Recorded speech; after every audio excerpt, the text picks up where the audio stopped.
Hola, ¿qué tal a todos? Muy buenas tardes, con mucho gusto de saludarlos. Hoy en nuestro programa Conecta UNAM en Es Juriquilla. Pues nos da mucho gusto recibir el día de hoy al doctor Luis Concha, quien es investigador del Instituto de Neurobiología del Campus UNAM Juriquilla. Doctor, muy buenas tardes, bienvenido a su programa. Buenas tardes, muchas gracias por invitarme.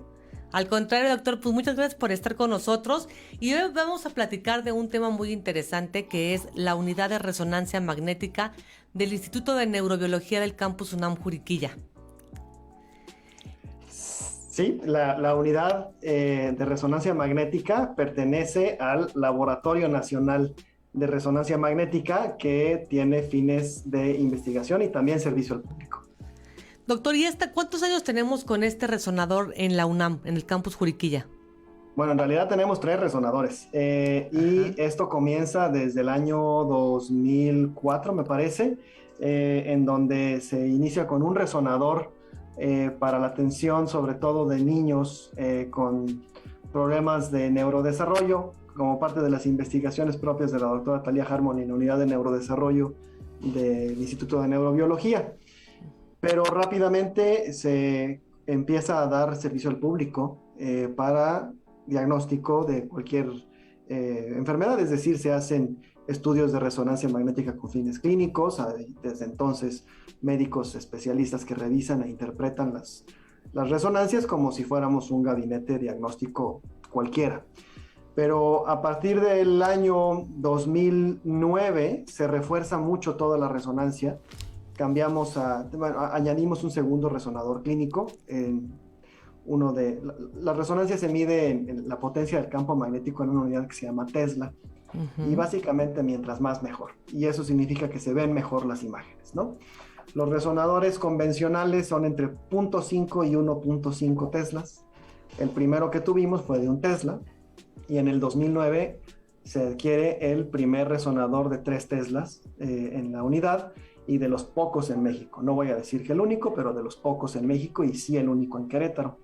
En el Maravilloso. 2012 se añade un segundo resonador de 3 teslas, y el primer resonador se dona al Hospital General en San Juan del Río. Ok. El de una Tesla. Exactamente, de un Tesla. Y actualmente entonces tenemos 2 resonadores de 3 teslas con fines, digamos, de características clínicos. Y en el 2014 nuestro último resonador es un resonador para animales. Este es un resonador de 7 teslas. No ofrece servicio al público porque está dedicado 100% a la investigación, es para meter roedores sobre todo. Y ahora sí, ya en conjunto, los 3 resonadores y todas las zonas auxiliares de estos 3 resonadores, que son bastantes, se convierten en lo que llamamos ahora el Laboratorio Nacional enfocado en resonancia magnética. Maravilloso, doctor. Y por ejemplo, en este caso, el resonador abierto al público, bueno, las resonancias magnéticas que se abren al público en general, ¿de qué partes del cuerpo se toman resonancias? O sea, las que están abiertas al público en general. De todo. Una característica muy importante de la resonancia, una de sus grandes virtudes, es su versatilidad. Tenemos los resonadores clínicos con todo lo necesario para hacer estudios de cualquier parte del cuerpo. Hacemos de columna, hacemos de hombro, hacemos de rodilla, por supuesto hacemos de neuro, hacemos de cráneo, hacemos de columna vertebral, todo lo que existe en el cuerpo lo podemos ver a través de resonancia, y eso se logra gracias a 3 cosas. Los equipos, hay que tener los equipos con las antenas especiales, con algunas características técnicas específicas para poder realizar los estudios. Número 2, se necesita médicos que sepan interpretar esos estudios, ¿no? Porque pues la misma versatilidad implica también el tener a la gente que sepa de cualquier, o diferentes personas que sepan de los diferentes tipos de estudios que realizamos, y eso lo tenemos. Y 3, el personal paramédico, ¿no? Los auxiliares, me refiero a técnicos radiólogos y personal de enfermería, que sepan atender a cualquier tipo de paciente, realizar, diseñar cualquier tipo de estudio que se pueda pedir, porque tiene su encanto realizar un estudio, por ejemplo, de columna. Técnicamente hay que saber poner los cortes que hay que para obtener las imágenes. Eso lo hacen los técnicos, que tenemos técnicos fabulosos en la unidad, y fabuloso personal de enfermería, porque hay que saber tratar a los pacientes que pues llegan ahí porque tienen alguna condición que los llevó ahí y hay que tratarlos con la delicadeza que merecen. Claro, y además también hay hay algunos casos que hay gente que requiere anestesia para un estudio de resonancia magnética, ¿no es así? Sí, afortunadamente no son los más, son los menos, pero cuando se necesita, no hay de otra, se necesita. ¿Quién lo puede necesitar? Eh, Niños, ¿no? Chicos, ¿no? En la población pediátrica, todavía a veces los bebitos se pueden mantener dormidos si uno hace algunas estrategias con sus hábitos del sueño. Puede uno mantener dormido un bebito durante el estudio, pero niños ya después de un año, de menos de 10 años, difícilmente se van a quedar quietos durante la media hora que probablemente implique el estudio. En ese caso es necesario sedarlos. También pacientes adultos con claustrofobia, pacientes con algunas enfermedades neurológicas o psiquiátricas que les impidan mantenerse atendiendo la orden de mantenerse quietos, pues habrá que sedarlos, ¿no? Pero es una sedación muy ligera que la hacemos con el apoyo de médicos especialistas en anestesiología que llevan trabajando con nosotros muchos años y conocen este tipo de estudios, y es una sedación, insisto, muy, muy ligera, casi que terminando el estudio, unos cuantos minutos después, están otra vez como antes estaban los pacientes, sin ningún problema. Sin problema. Qué maravilla, doctor. Y por ejemplo, en este caso, bueno, yo he escuchado que luego la gente dice, me mandaban a hacer una resonancia simple, una con contraste. ¿Qué diferencia hay entre esto, doctor? Sí, pues como en cualquier estudio, contrastado se refiere casi siempre a la administración exógena, es decir, se inyecta casi siempre un medio de contraste que hace que las cosas brillen más en la imagen. En resonancia, el número 1 es el gadolinio, ¿sí? Que es un elemento de la tabla periódica que se mete en una jaula farmacológica para que tenga ciertas propiedades. Esto lo venden las compañías farmacéuticas diferentes.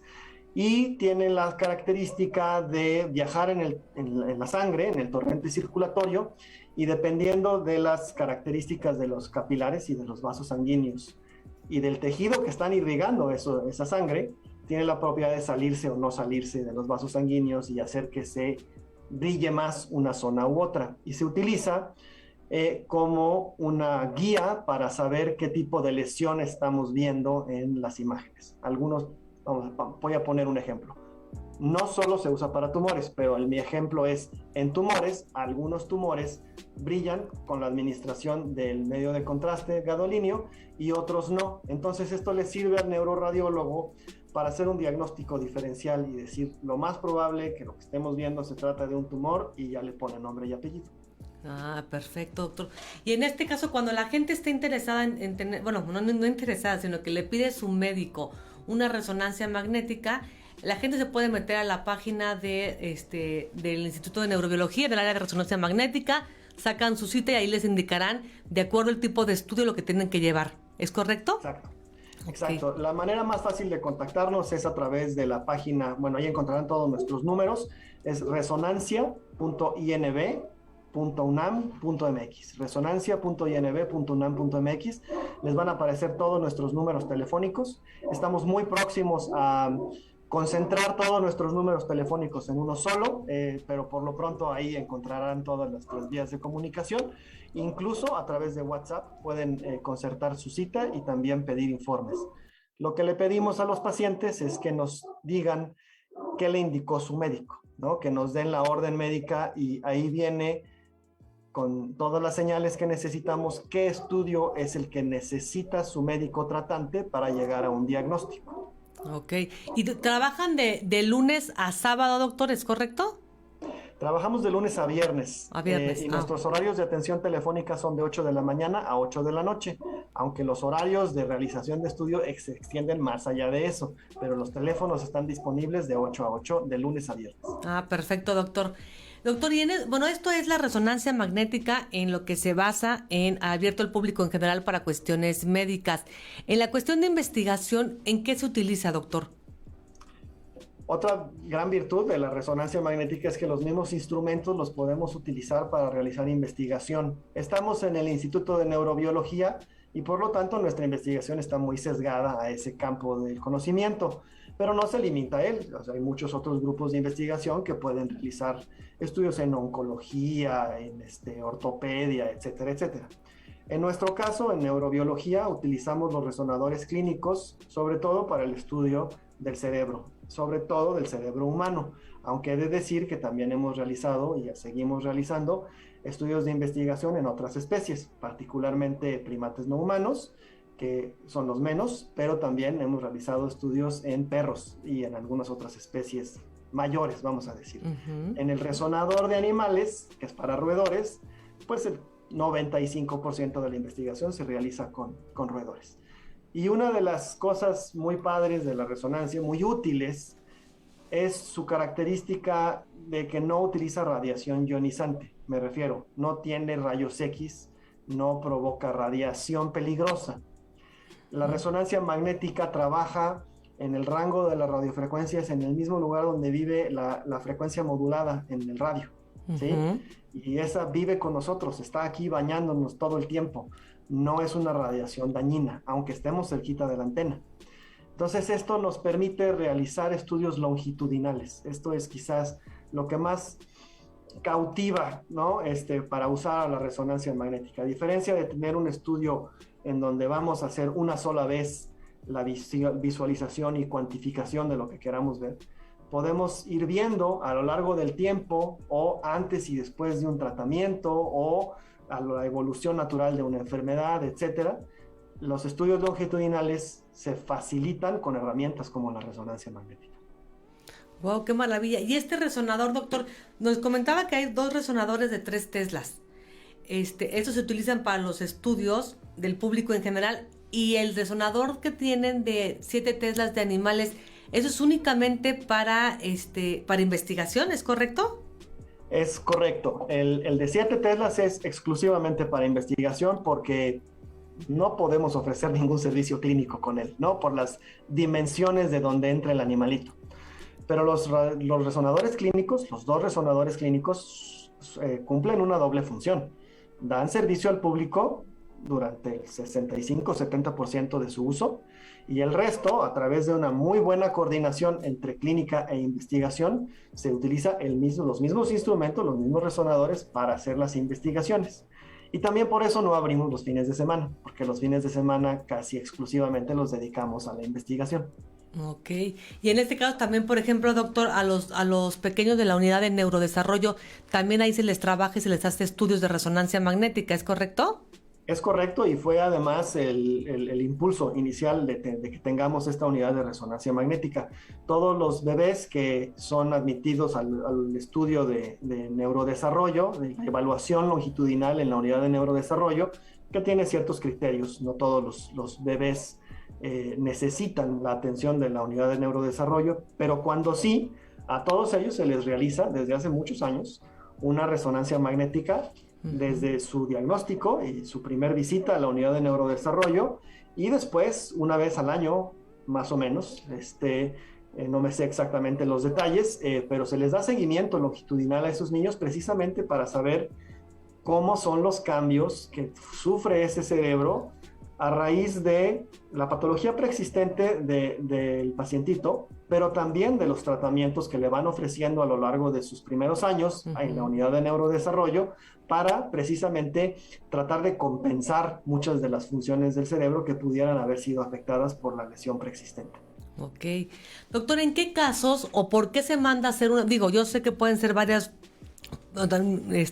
problemas que pueden tener de salud y se manda a hacer una resonancia magnética, pero también sé que hay otros tipos de estudios. O sea, cuando se manda a hacer, mi duda es, una resonancia magnética, a diferencia de otros estudios que potencializa el efecto, se ve mejor en los estudios, o cuándo es cuando se manda a hacer una resonancia magnética en lugar de, por ejemplo, hay gente que a lo mejor tiene un problema de rodilla y le hacen una radiografía y no una resonancia. ¿Cómo diferenciar cuándo es necesaria una resonancia? Sí, existen muchos métodos de imagen. La resonancia es uno de ellos. A pesar de que estoy sesgado, creo que sí puedo decir que es la más versátil, ¿sí? La resonancia tiene la capacidad de producir distintas maneras de ver lo mismo, y que estas diferentes maneras de ver lo mismo, por ejemplo, un cerebro o un hombro, estas distintas maneras de ver lo mismo son complementarias y ofrecen información adicional que ayudan a mejorar el diagnóstico. Además, la resonancia en la mayoría de las aplicaciones tiene mejor resolución, ¿sí? Podemos ver cosas más chiquitas, pero finalmente, precisamente esta versatilidad de ver de diferentes maneras las mismas cosas, en algo donde creo que es muy útil es ver lo que se denomina como los tejidos blandos. Los tejidos blandos es prácticamente pues, todo lo que no sea hueso, ¿no? El hueso sí nos seguirá ganando la tomografía a la resonancia. Los rayos X son muy útiles y suficientes en la enorme mayoría de los casos para ver huesos. Pero, por ejemplo, articulaciones. Las articulaciones no son solo hueso. Tienen ligamento, tienen meniscos, tienen cartílago. Y eso sí, la resonancia va 5 vueltas adelante en lo que podemos alcanzar a ver las lesiones pequeñitas de tejidos que habitualmente son invisibles o borroneados, ¿no? En otros métodos de imagen. Ok, maravilloso. Doctor, ¿cuánto tiempo, por ejemplo, en una investigación, cambiando un poquito de tema en la cuestión de investigación, cuánto tiempo tardan en hacer una investigación, por ejemplo, en el área de su conocimiento, cuando trabajan con roedores? Depende mucho de la pregunta de investigación. Vamos a irnos a dos extremos, ¿no? Ajá. O sea, queremos ver si alguna sustancia provoca una lesión de nacimiento en las ratitas. Bueno, pues es un estudio que habrá que hacer algo con las ratas cuando están embarazadas y después a las ratitas cuando nacen y se acabó el estudio. Eso es cortito. Pero vámonos al otro extremo. Queremos ver la exposición crónica del arsénico en la mielinización en los axones del cerebro y queremos ver sus efectos a largo plazo. Ahí estamos hablando a lo mejor de un año, ¿no? Entonces depende del tipo de investigación. Hacer la imagen en esta ratita que trajimos el día de hoy, promedio es 40 minutos más o menos, a veces menos, 10 minutos, 15 minutos, dependiendo de qué tantas cosas queremos interrogar con las imágenes. Pero el estudio, el proyecto completo, depende de la pregunta de investigación. Y en este caso, las investigaciones que se inician haciendo con roedores, ¿después se aplica algo al ser humano? Yo creo que eso es el fin último de todos los que hacemos investigación, no solo nosotros, ¿no? O sea, queremos que algún día lo que vayamos desarrollando, investigando, descubriendo, tenga aplicación directa. Dependiendo del proyecto de investigación, el tipo de cosas está en diferentes etapas de maduración de esa idea, ¿no? En el INB tenemos casos de éxito que están llegando ya a la clínica, ¿no? En algunas cosas, no solamente de resonancia magnética. Y otros se refieren totalmente a ciencia básica. La resonancia magnética acepta de todo esto, ¿no? Se pueden hacer cosas que vayan desde las etapas más incipientes de investigación básica hasta aplicaciones directas. Y hemos tenido usuarios que han usado nuestros resonadores para ambos extremos y todo lo que cabe en medio. Ok, qué maravilla.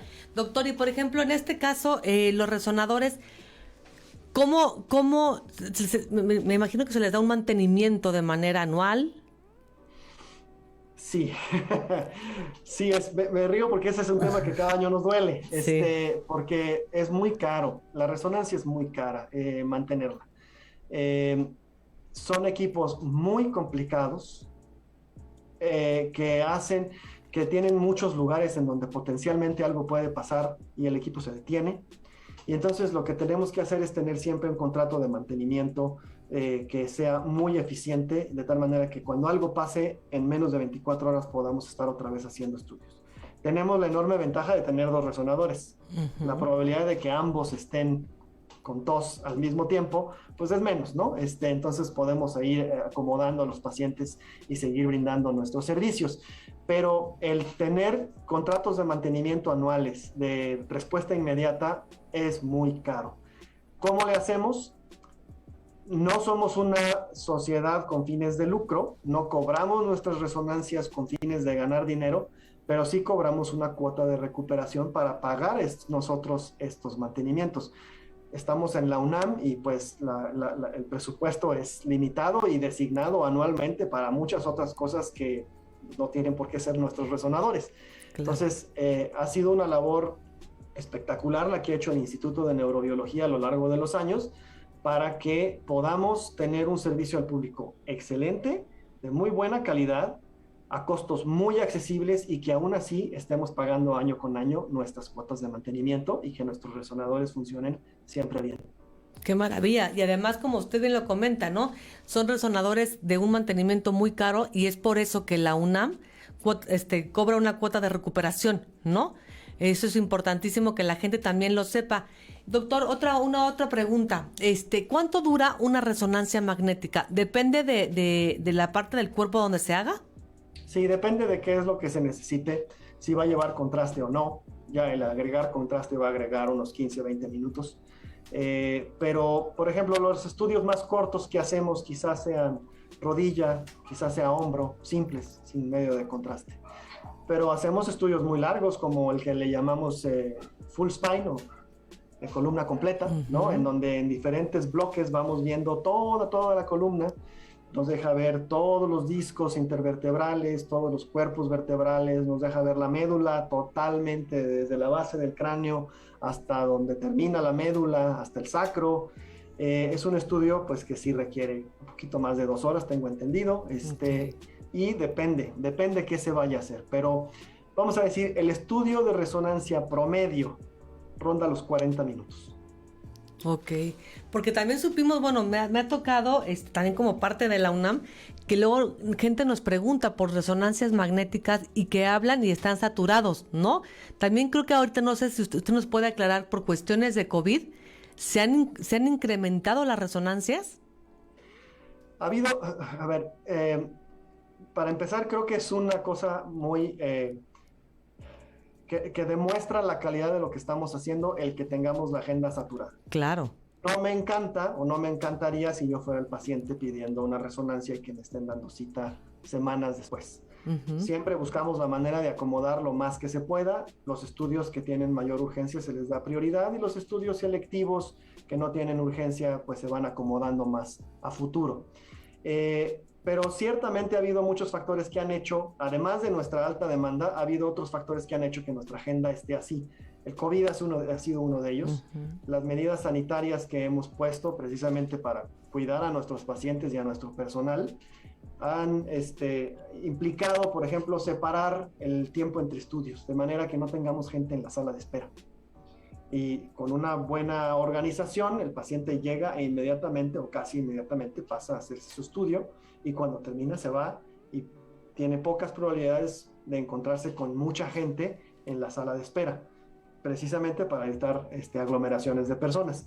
Eso ha hecho que disminuyamos el número de estudios diarios que podemos ofrecer y por lo tanto todo se va alargando. Estamos esperando que esto se vaya corrigiendo en la medida que nos vayamos vacunando todos y que este virus tenga menos oportunidad de esparcirse en las personas y que estas medidas las podamos ir relajando poquito a poquito.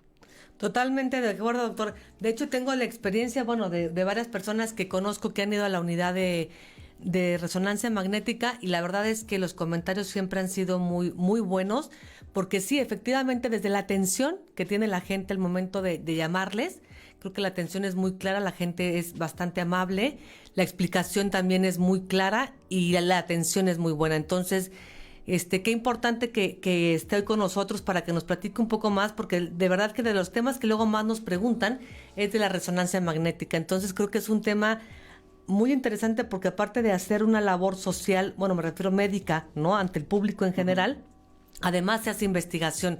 Entonces es importante que la gente conozca todo lo que tenemos en la UNAM, en la unidad de en resonancia magnética del campus Juriquilla. Sí, yo creo que es fundamental el reconocer que para poder hacer investigación de último nivel necesitamos una buena infraestructura tecnológica, pero esa misma es la que está atendiendo a los pacientes. Y finalmente tenemos excelentes médicos, radiólogos, especialistas y subespecialistas, de los cuales el responsable médico es el doctor Arturo Domínguez, que con su gran experiencia médica explotan y hacen un buen uso de los estudios que realizamos, porque una cosa es hacer un estudio y otra cosa es hacer una buena interpretación, y creo que Por eso coincido con lo que estás comentando, que desde que estamos haciendo la cita hasta que se está entregando la interpretación es una labor de equipo y tenemos la fortuna de contar con gente de lo mejor en todas las fases. Totalmente de acuerdo, doctor. Pues doctor, la verdad nos da muchísimo gusto que haya podido estar hoy con nosotros. Creo que toda la gente que nos está viendo, nos está escuchando, pueden entrar a la página de Resonancia Magnética. Si no me equivoco, doctor, es resonanciamagnética.unam.mx. Resonancia.inb.unam.mx. resonancia.inb.unam.mx para cualquier información que quieran de las resonancias que se hacen en la UNAM y el tipo de estudios que se pueden hacer, bueno, de resonancias que se pueden hacer, consulten la página. Doctor Luis Concha, me dio muchísimo gusto platicar con usted y muchas gracias por todos sus conocimientos que nos comparte el día de hoy aquí en el programa Conecta UNAM. El gusto es mío, muchas gracias por invitarme y los esperamos en la unidad de resonancia magnética. Muchas gracias, doctor, que tenga muy buena tarde. Muchas gracias a todos por escucharnos. Nos vemos el próximo miércoles aquí en su programa Conecta UNAM en Esjuriquilla. Muchas gracias, buenas noches.